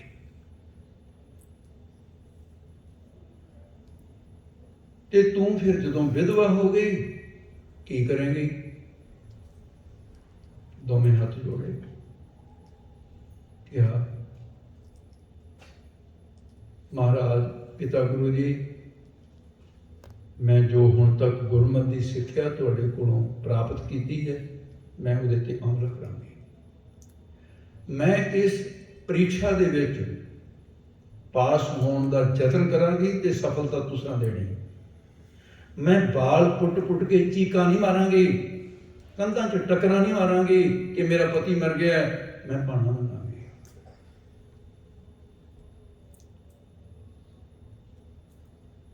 ਇਹ ਬਚਨ ਜਦੋਂ ਬੀਬੀ ਭਾਨੀ ਨੇ ਕਰੇ, ਭਾਣੇ ਦੇਵੜ ਗੁਰਦਾਸ ਨਹੀਂ, ਭਾਣਾ ਕਿਸੇ ਨੂੰ ਨਹੀਂ, ਗੁਰਮੁਖ ਤੇਰਾ ਭਾਣਾ ਕਰਦਾ ਹੈ। जो तुद भावै साई परिकार, तो सदा सलामत निरंकार। पिता जी रोज़ पढ़दियाँ ਤਾਂ ਫਿਰ ਮੈਂ ਉਹਦੇ ਕੀਤੇ ਦੇ ਇਤਰਾਜ਼ ਭਲਾ ਕਿਵੇਂ ਕਰ ਸਕਦੇ, ਜਦੋਂ ਗੁਰੂ ਨਾਨਕ ਨੇ ਇਹ ਗੱਲ ਕਹੀ ਹੈ। ਤੇ ਰੋਜ਼ ਮੈਂ ਇੱਕ ਵਾਰੀ ਪਾਠ ਕਰਦੀ ਹਾਂ, ਜੋ ਤੁਧ ਭਾਵੈ। ਜੇ ਨਿਰੰਕਾਰ ਨੂੰ ਇਹ ਪਾਉਂਦਾ ਕਿ ਭਾਨੀ ਵਿਧਵਾ ਹੋ ਜਾਏ, ਮੈਂ ਸਭ ਕਰਾਂਗੀ। ਦੂਸਰੀ ਬਾਤ, ਨਾ ਪਿਤਾ ਦੀ ਔਰ ਨਾ ਪਤੀ ਦੀ ਜੋ ਇੱਜ਼ਤ ਹੈ, ਜੋ ਸਤਿਕਾਰ ਹੈ, ਰਾਈ ਜਿੰਨਾ ਦਾਗ ਨਹੀਂ ਲੱਗਣ ਦਿਆਂਗੇ। मेरी संतान है मेरे को, मेरे पति की निशानी है मेरी गोद में, समझदा रहे। शाबाश बेटा पानी लै, फिर हुण इउं कर, तेरी इस भावना का फल तैनूं तुरंत हुणे में देना, कल नूं नहीं, परसों नूं नहीं, हुणे। बेटा जी मैं बड़ी उम्र हंडाई है, मेरी उम्र 6 साल 11 महीने 20 दिन की बाकी रहिंदी है, ते मैं हुण ये तेरे पति नूं गुरता गद्दी दे नाल अपनी उम्र 20 देना, तू विधवा नहीं होएगी, इन्नी उम्र होर देनी। गुरु रामदास महाराज नूं गुरता गद्दी दा तिलक दे दित्ता। धन धन रामदास गुर जिन सिरे अति ने सुधारिया, पूरी होई करामात आप सिरजनहारे धारिया, सिखी अते संगति पार ब्रह्म कर नमस्कारिया। तुम पार ब्रह्म परमेश्वर हैं, जे हुंदे गुरु बैठे के तिस जन की बड़ी वडियाई। 5 पैसे नारियल धर के मत्था टेकिया, सब तो पहला गुरु अमरदास महाराज ने चरनां ते मत्था टेकिया, ते हुण तो गुरु नानक है। ਤੇ ਉਸ ਤੋਂ ਬਾਅਦ ਹੁਕਮ ਕੀਤਾ ਆਪਣੇ ਪੁੱਤਰਾਂ ਨੂੰ। ਬਾਬਾ ਮੋਹਨ ਜੀ ਵੱਡੇ ਸਨ। ਮੋਹਨ, ਹਾਂ ਪਿਤਾ ਜੀ, ਚਰਨਾਂ ਤੇ ਮੱਥਾ ਟੇਕ। ਕਹਿੰਦਾ ਜੀ ਮੈਂ ਤਾਂ ਨਹੀਂ ਟੇਕ। ਕਿਉਂ? ਇੱਕ ਤਾਂ ਗੁਰਤਾ ਗੱਦੀ ਇਹਨੂੰ ਦੇ ਦਿੱਤੀ ਹੈ, ਜਿਹੜਾ ਮੇਰਾ ਹੱਕ ਸੀ ਵੱਡਾ ਹੋਣ ਦੇ ਨਾਤੇ, ਤੇ ਦੂਸਰਾ ਬਰਾਬਰ ਦਾ ਰਿਸ਼ਤਾ ਹੈ। पैरों तो भरावां वाला रिश्ता होंदा है, साले भड़ोईए तो मैं करी तू लाना। मारे कहते रिश्तियां की बात नहीं है, तेनों झुकना चाहिए। मैं मत्था टेक दिता, फिर रिश्ते भी तो मेरे जवाई लगता सी, कोई जवाइयां नूं मत्था टेकदा हुंदा। ओए गुरु नानक साहब है मत्था टेक, कहंदा नहीं। कहंदे जा फिर आफरिया रह हंकार दे विच। एक दा इह वचन करता, कहते ईरखा च सड़दा ही रहेगा, तेरे मन च ईरखा है। ते मोरी हाँ हाँ पिता जी, उसे बड़े नमस्कार करते। मोरी पुत सानू कोया रामदास है पैरी पाए जी, नमस्कार कर। बहुत प्रसन्न हुए मोरी देवते। बाकी सारे संसार ने मत्था टेकिया। ते हुण ज्योति जोत समाउण दे विच जे समा रहिंदा सी, पहिलियां खेडां सारियां गुरता गद्दी दे दित्ती। मिलना गिलना संगतां दे पिंडां दे पिंड उठ खड़े। गुरु अमरदास जी ने सचखंड जाना है, चांदी बार दे दर्शन कर लईए। ते हुण रात लंघ गई, अगले दिन फिर दरबार सजिया, ते उस तो अगले दिन शरीर छड्डना है। बाबा मोहन जी आ गए, दोने हाथ जोड़े। कल वाला मोहन नहीं है, अज वाला मोहन कोई होर है। दोवें हाथ जोड़े कहन लगे, पिता जी मेरे तो भुल हो गई, मैं कल मत्था नहीं टेकिया, ते मैं हुण लौत करके मत्था टेक देना। कहंदे पुत्रा हुण समा लंघ गया, जिहड़ा पानी पुलां दे विचों एक वारी हेठां लंघ गया ना, तो बहुत दूर चला गया। 24 घंटे तो किते किते 8 पैरां च पानी किते दा किते चला गया। हुण बिथ बहुत पै गई है, हुण मत्था टेकिया कुछ नहीं होना। कहते पिता जी एक रात मैनू इस जलनता दे विच, इस अफरेमे दे विच मेरा तो सच्ची मुच्ची ढिड आफर गया, बिना कुछ खाधे पीते आफर गया। लोग तो कुछ खा लेते, कहते मेरा ढिड आफर गया, कुछ गलत खाधा गया। फिर हुण मेरी कोई जिंदगी किवें लंघूगी? मैं तो सारी रात इउं तड़फदा रहा जिवें मच्छी ਪਾਣੀ ਤੋਂ ਬਾਹਰ ਤੜਫਦੀ ਹੈ ਤੇ ਪਿਤਾ ਜੀ ਜ਼ਿੰਦਗੀ ਨਹੀਂ ਲੰਘਣੀ, ਮੈਂ ਤੁਹਾਡੇ ਅੱਗੇ ਹੱਥ ਜੋੜਦਾ ਤੇ ਹੁਣ ਕਿਰਪਾ ਕਰ ਦਿਓ। ਬਚਨ ਵਾਪਸ ਲਓ, ਕਹਿੰਦੇ ਤਾਂ ਹੋ ਹੀ ਨਹੀਂ ਸਕਣਾ। ਹਾਂ, ਤੂੰ ਸ਼ਰਨਾਗਤ ਹੋਇਆ, ਗੁਰੂ ਨਾਨਕ ਦਾ ਘਰ ਹੈ, ਜੋ ਸ਼ਰਨ ਆਵੇ ਤਿਸ ਕੰਠ ਲਾਵੇ। ਇਹ ਬਿਰਧ ਸੁਆਮੀ ਸੰਦਾ, ਤੂੰ ਸ਼ਰਨ ਵਿੱਚ ਆਇਆ, ਇਹਦਾ ਫਲ ਤੈਨੂੰ ਜ਼ਰੂਰ ਮਿਲੂ। ਕੀ ਕਹਿੰਦੇ, ਹੁਣ ਤਾਂ ਮੇਰੇ ਕਹਿਣ ਤੋਂ ਇਹਨਾਂ ਨੂੰ ਮੱਥਾ ਨਹੀਂ ਟੇਕਿਆ ਤੇ ਹੁਣ ਤੈਨੂੰ ਸ਼ਾਂਤੀ ਮਿਲੂਗੀ ਇਹਨਾਂ ਦੇ ਪੁੱਤਰ ਦੇ ਪੈਰਾਂ ਤੇ ਮੱਥਾ ਟੇਕਣ ਨਾਲ। ਕਹਿੰਦੇ ਜੀ ਹੁਣੇ ਟੇਕ ਦੇਣਾ। ਕਹਿੰਦੇ ਹੁਣ ਕੀ ਕਰੇਂਗੇ? ਜਦੋਂ ਗੁਰਤਾ ਗੱਦੀ ਦਾ ਮਾਲਕ ਬਣੂਗਾ, ਮੇਰਾ ਛੋਟਾ ਦੋਹਤਰਾ ਗੁਰਤਾ ਗੱਦੀ ਦਾ ਮਾਲਕ ਬਣੇਗਾ, ਉਦੋਂ ਮੱਥਾ ਟੇਕੀ। ਇੱਕ ਗੱਲ ਕਰੀ, ਮੈਂ ਦੱਸਣਾ ਨਹੀਂ ਸੀ ਚਾਹੁੰਦਾ ਤੈਨੂੰ, ਆ ਤੇਰੇ ਪੁੱਤਰ ਦੇ ਕੋਲੋਂ ਬਾਣੀ ਦਾ ਖਜ਼ਾਨਾ ਤਿਆਰ ਕਰਵਾਇਆ, ਜਿੰਨੀ ਚੌਥੇ ਜਾਮੇ ਦੀ ਬਾਣੀ ਹੋਊਗੀ ਉਹ ਵੀ ਇਹ ਲਿਖੂਗਾ, ਤੇ ਚੌਥੇ ਜਾਮੇ ਦੀ ਬਾਣੀ ਸਾਰੀ ਸੰਪੂਰਨ ਤੇਰੇ ਕੋਲ ਜਦੋਂ ਲਿਖਤ ਰੂਪ 'ਚ ਪੋਥੀ ਆ ਗਈ, ਇਹ ਪੋਥੀਆਂ ਤੂੰ ਸੰਭਾਲਣੀਆਂ ਆਪਣੇ ਪੁੱਤਰ ਦੇ ਕੋਲੋਂ। ਪੰਜਵੇਂ ਜਾਮੇ ਦੇ ਵਿੱਚ ਗੁਰੂ ਨੂੰ ਬਾਣੀ ਦਾ ਬੋਹਿਥਾ ਤਿਆਰ ਕਰਨ ਦੇ ਲਈ ਇਸ ਖਜ਼ਾਨੇ ਦੀ ਲੋੜ ਪੈਗੀ, ਤੇ ਤੇਰੇ ਦਰ ਤੇ ਆਏਗਾ ਤੇ ਮੱਥਾ ਟੇਕ ਕੇ ਸ਼ਾਂਤੀ ਲੈ ਲਈ ਤੇ ਪੋਥੀਆਂ ਤੋਂ ਉਹਨਾਂ ਨੂੰ ਦੇ ਦੇ। ਉਨੀ ਦੇਰ ਤੱਕ ਦਾ ਹੁਣ ਤੈਨੂੰ ਇੰਤਜ਼ਾਰ ਕਰਨਾ। ਇਹ ਕਹਿ ਕੇ ਗੁਰੂ ਅਮਰਦਾਸ ਮਹਾਰਾਜ ਜੀ ਜੋਤੀ ਜੋਤ ਸਮਾ ਗਏ। ਗੁਰੂ ਰਾਮਦਾਸ ਜੀ ਗੁਰਤਾ ਗੱਦੀ ਤੇ ਬੈਠੇ। ਸ਼ਬਦ ਕਿਤੇ ਕੋਈ ਸੰਗਤ ਆ ਗਈ, ਕਿਤੇ ਕੋਈ ਰਚਨਾ ਹੋ ਗਈ, ਤੇ ਮਹਾਰਾਜ ਸਾਹਿਬ ਜੀ ਸ਼ਬਦ ਉਚਾਰਨ ਕਰਦੇ ਗਏ 638 ਸ਼ਬਦ ਗੁਰੂ ਰਾਮਦਾਸ ਮਹਾਰਾਜ ਜੀ ਦੇ ਜ਼ਿੰਦਗੀ ਦੇ ਵਿੱਚ, ਉਹ ਦੇਹ ਕਾਲ ਦੇ ਵਿੱਚ ਇਹ ਸ਼ਬਦ ਇਹਨੇ ਉਚਾਰਨ ਕੀਤੇ ਗਏ। ਉਹ ਸੰਤ ਰਾਮ ਨੇ ਪੋਥੀ ਦੇ ਵਿੱਚ ਦਰਜ ਕਰ ਲਏ। ਉਹਨੂੰ ਕਹਿੰਦੇ ਆ ਗੋਇੰਦਵਾਲ ਵਾਲੀਆਂ ਪੋਥੀਆਂ, ਉਹਨਾਂ ਦਾ ਨਾਮ ਹੈ, ਸੰਤ ਰਾਮ ਦੀ ਲਿਖੀ ਹੋਈ ਹੈ।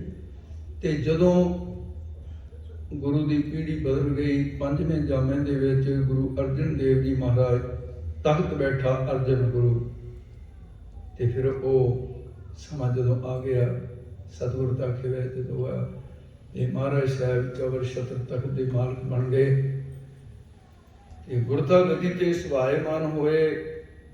ਤੇ ਮਹਾਰਾਜ ਸਾਹਿਬ ਸੱਚੇ ਪਾਤਸ਼ਾਹ ਨੇ ਤੇ ਅੰਮ੍ਰਿਤਸਰ ਸਾਹਿਬ ਦੀ ਧਰਤੀ ਦੇ ਵਿੱਚ ਵਿਰਾਜਮਾਨ ਸਨ।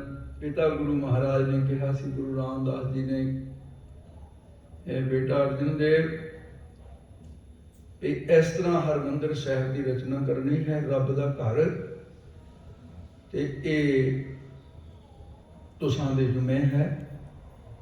ਹਰਿਮੰਦਰ ਸਾਹਿਬ ਨੂੰ ਮਤਾ ਕੋਈ ਚੂਨਾ ਤੇ ਇੱਟਾਂ ਲੱਗੀਆਂ ਹੋਈਆਂ ਆਮ ਘਰਾਂ ਵਾਂਗੂ ਘਰ ਵੇਖੇ, ਉਹਦੀ ਹੋਏਗੀ ਗਲਤੀ। ਕਹਿੰਦੇ ਜਿਹੜਾ ਹਰਿਮੰਦਰ ਸਾਹਿਬ ਨੂੰ ਮੇਰਾ ਰੂਪ ਸਮਝ ਕੇ ਦਰਸ਼ਨ ਕਰੇਗਾ ਤਾਂ ਸੱਚੀ ਗੱਲ ਇਹ ਹੈ, ਮੇਰੇ ਦਰਸ਼ਨਾਂ ਦਾ ਫਲ ਵੀ ਮਿਲੂਗਾ ਉਸ ਨੂੰ। ਜਿਹੜਾ ਮਕਾਨ ਸਮਝੂਗਾ, ਇੱਟਾਂ ਗਾਰਾ ਸਮਝੂਗਾ, ਉਹਦੇ ਭਲੇ ਕੁਛ ਨਹੀਂ ਪੈਣਾ। ਮੇਰਾ ਰੂਪ ਜਾਣ ਕੇ ਹਰਿਮੰਦਰ ਸਾਹਿਬ ਦੀ ਸੇਵਾ ਕਰਨ, ਉਹ ਗੁਰੂ ਅਰਜਨ ਦੇਵ ਜੀ ਨੇ ਸ਼ੁਰੂ ਕੀਤੀ। ਤੇ ਸਤਿਗੁਰੂ ਮਹਾਰਾਜ ਸਾਹਿਬ ਜੀ ਨੇ ਜੋ ਅਕਾਲ ਪੁਰਖ ਦਾ ਹੁਕਮ ਸੀ, ਜਿਵੇਂ ਉਹਦਾ ਇੱਕ ਵੱਖਰਾ ਇਤਿਹਾਸ ਹੈ ਨਾ, ਤਿਆਰ ਹੋ ਗਏ। ਤੇ ਜਿਵੇਂ ਸੁਰੰਗਾਰੀਆਂ ਰੱਖਣੀਆਂ ਸੀ, ਚੌਂ ਪਾਸੇ ਜਿੰਨਾ ਮੂੰਹ ਰੱਖਣਾ, ਡਿਊਟੀ ਸਭ ਮੁਕੰਮਲ ਹੋ ਗਿਆ। ਤੇ ਦੀਵਾਨ ਸਜਦਾ ਹਰਿਮੰਦਰ ਸਾਹਿਬ ਦੇ ਵਿੱਚ ਨਹੀਂ, ਅਜੇ ਥੋੜੀ ਬਹੁਤ ਸੇਵਾ ਰਹਿੰਦੀ ਹੈ। ਤੇ ਮਹਾਰਾਜ ਸਾਹਿਬ ਨੂੰ ਇੱਕ ਦਿਨ ਫਿਰ ਸਿੱਖਾਂ ਨੇ ਬੇਨਤੀ ਕੀਤੀ, ਗਰੀਬ ਨਵਾਜ਼, ਇੱਕ ਬੜਾ ਚਿੰਤਾ ਦਾ ਵਿਸ਼ਾ ਬਣਿਆ ਹੋਇਆ, ਸਿੱਖਾਂ 'ਚ ਬੜੀ ਬੇਚੈਨੀ ਹੈ, ਉਹਦੇ ਲਈ ਆਪ ਜੀ ਨੂੰ ਬੇਨਤੀ ਹੈ। ਬਾਬਾ ਬੁੱਢਾ ਸਾਹਿਬ ਤੇ ਭਾਈ ਗੁਰਦਾਸ ਤੋਂ ਸੰਗਤਾਂ ਨੇ ਬੇਨਤੀ ਕਰਾਈ। ਮਾਰੇ ਕਹਿੰਦੇ, ਕਹੋ ਭਾਈ ਬੁੱਢਾ ਸਾਹਿਬ, ਨਿਰਸੰਕੋਚ ਨਿਰਸੰਦੇਹ, ਕਹੋ ਜੋ ਕਹਿਣਾ ਚਾਹੁੰਦੇ ਹੋ। ਕੀ ਚਾਹੁੰਦੀਆਂ ਨੇ ਮੇਰੀਆਂ ਸੰਗਤਾਂ? ਗਰੀਬ ਨਵਾਜ਼, ਕੁਛ ਲੋਕ ਆਪਣੀ ਕਵਿਤਾ ਰਚਣ ਲੱਗ ਪਏ ਤੇ ਨਾਨਕ ਸ਼ਬਦ ਪਿੱਛੇ ਲਿਖ ਦਿੰਦੇ। ਆਉਣ ਵਾਲੇ ਸਮੇਂ ਤਾਂ ਪਤਾ ਹੀ ਨਹੀਂ ਲੱਗਣਾ ਸੱਚੀ ਬਾਣੀ ਕਿਹੜੀ ਤੇ ਕੱਚੀ ਬਾਣੀ ਕਿਹੜੀ। ਇਹ ਰਲ ਘਟ ਹੋਣਾ ਅੱਜ ਦੀ ਗੱਲ ਨਹੀਂ। ਆ ਜਿਹੜੇ ਇੱਥੇ ਤੋਂ ਪਤਾ ਨਹੀਂ ਕਿਹੜਾ ਇੱਥੇ ਕਹਿੰਦੇ ਅਮਰੀਕਾ ਵਾਲੇ ਕਰਿਆ, ਇਹ ਤਾਂ ਉਸ ਵੇਲੇ ਦਾ ਸਿਲਸਿਲਾ ਸ਼ੁਰੂ ਹੋਇਆ ਜਿੱਦੀ ਬਾਣੀ ਸੰਸਾਰ ਵਿੱਚ ਆਈ ਹੈ।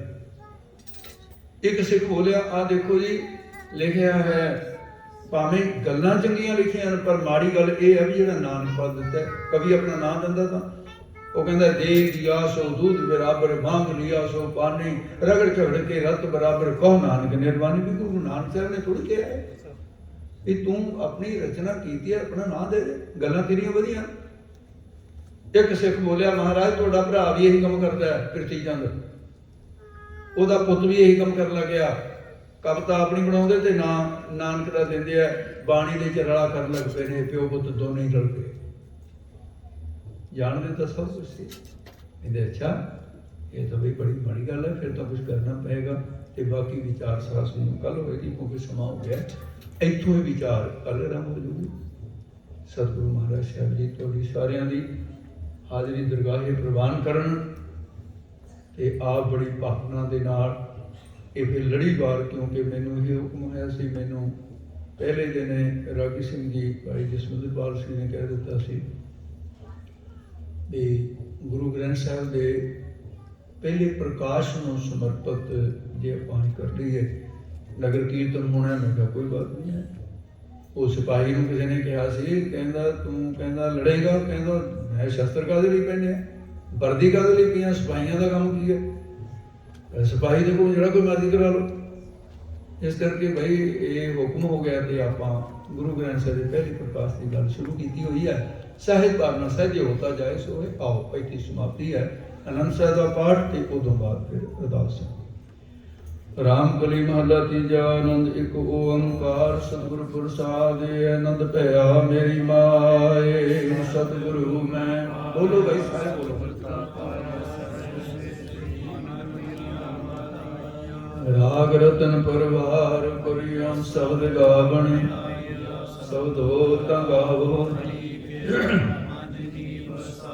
ਹੈ ਨਾਨਕ ਆਨੰਦ ਹੋਆ ਸਤਿਗੁਰੂ ਮੈਂ। ਏ ਮਨ ਮੇਰਿਆ ਤੂੰ